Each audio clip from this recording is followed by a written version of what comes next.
Show you what went down between the Jazz and the Clippers. They are fighting for that fourth spot in the West for home court advantage, and this also means that they could very well be paired up in that first round of the playoffs.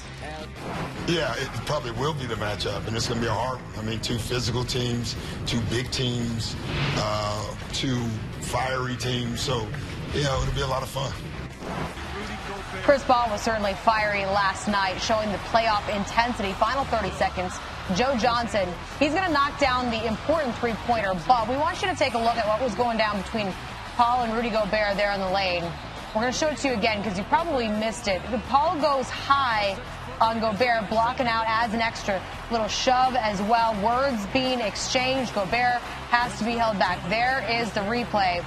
The undersized Paul getting physical with the 7-1 Goberts. They both went up for the rebound. Now, officials, they would review the play. Paul would be assessed a technical foul, and Rivers talked about the matchup. Does Chris know that Rudy is a foot and a half taller than him? No, Chris doesn't care.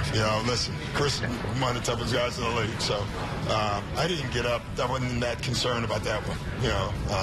No one's going to do anything anyway. Come on. Coach, what about this is not the 80s.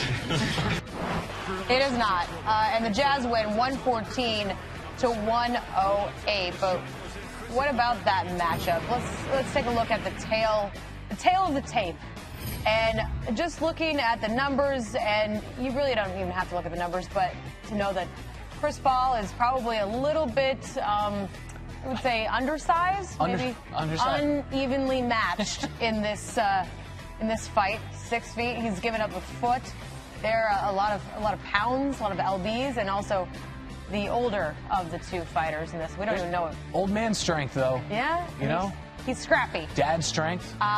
Yeah, and to boot, we could see these teams facing off again in the playoffs as we bring back Brian Windhorst. And Brian, how do you see last night's chippiness carrying over into a potential playoff matchup? Yeah, Chris Paul said after the game that Rudy Gobert talks a lot, which is interesting because nobody talks more trash than Chris Paul in the Western Conference. But these two teams, look, this was a big win for the Jazz.